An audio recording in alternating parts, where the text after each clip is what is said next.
What's up? This is the Von Casket, home to the lamest taste. You can check me out on Instagram, Twitch, YouTube, and TikTok, all one word, the Von Casket, where you guys can subscribe, like, and comment, hit the bell for much, much more.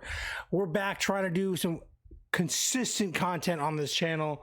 Sorry for the lack of reviews and reactions, but we're gonna get back into something that I'm really excited to talk about. Boom. This is gonna be about the Netflix original movie, The Rip.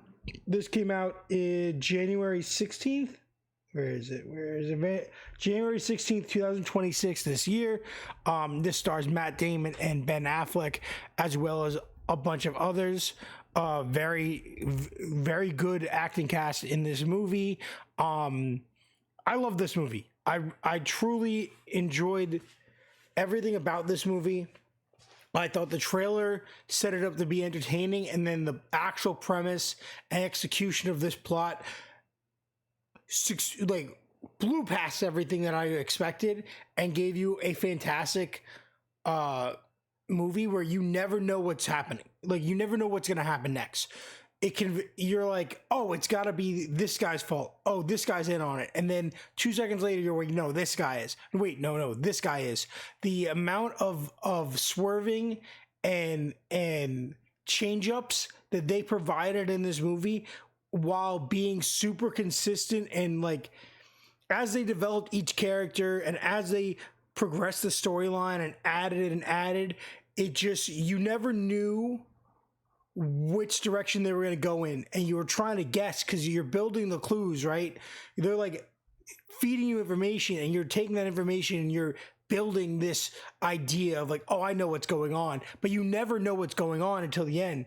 And then at the end, it was so action packed. So a lot of this was like a very dialogue heavy progression of like really good development and really good like plot building through very fast, very good character development.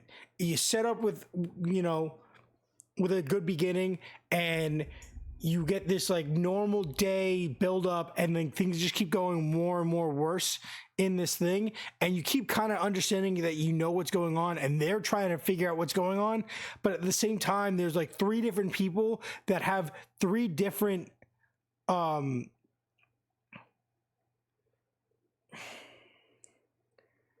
there's a bunch of different things happening without spoiling it too much. Basically,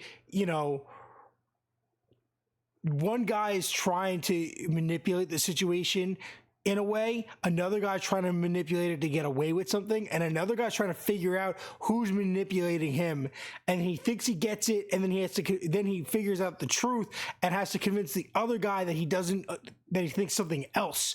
There's a lot of weird moving parts with a lot of characters in the background that don't understand, and then there's guys that end up being involved that you don't even see being involved. Lots of moving parts in a very tight movie. What was the runtime on this?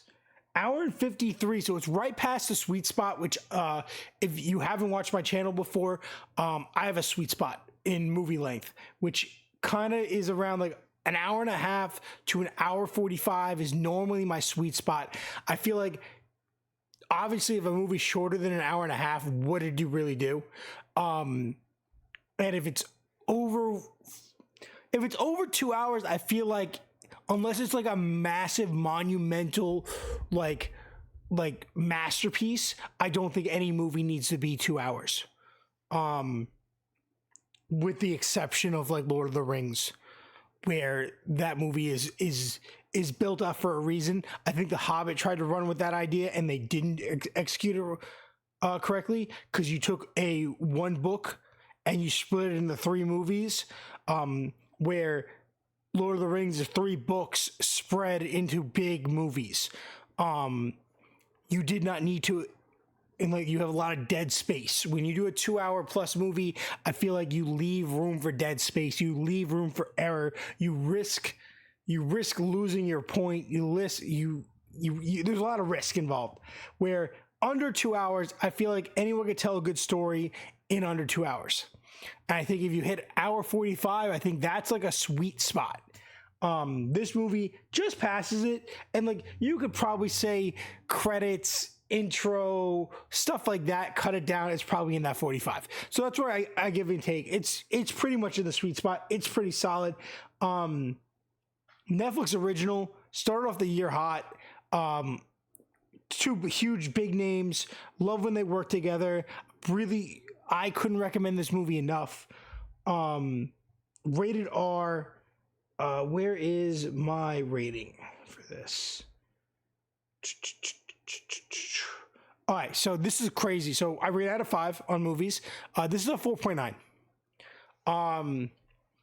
I think it is a little confusing, the rapid pace, especially towards middle on, that this plot line goes, but I think it's amazing. I think it could confuse and lose some people if you aren't able to keep up with what's going on, but overall, incredible movie. 4.9 for me personally. I want to watch it again. I love this movie. I'm mad that it took me this long to make a video about it. With that being said, guys, get in the comments. Did you see it? Are you going to? Let me know how you guys feel about The Rip. I love The Rip. This is the Von Casket, home of the lamest taste. Check me out on Instagram, Twitch, YouTube, and TikTok, all one word, where you can subscribe, like, and comment. Hit the bell for much more. Do me a massive favor and stay lame.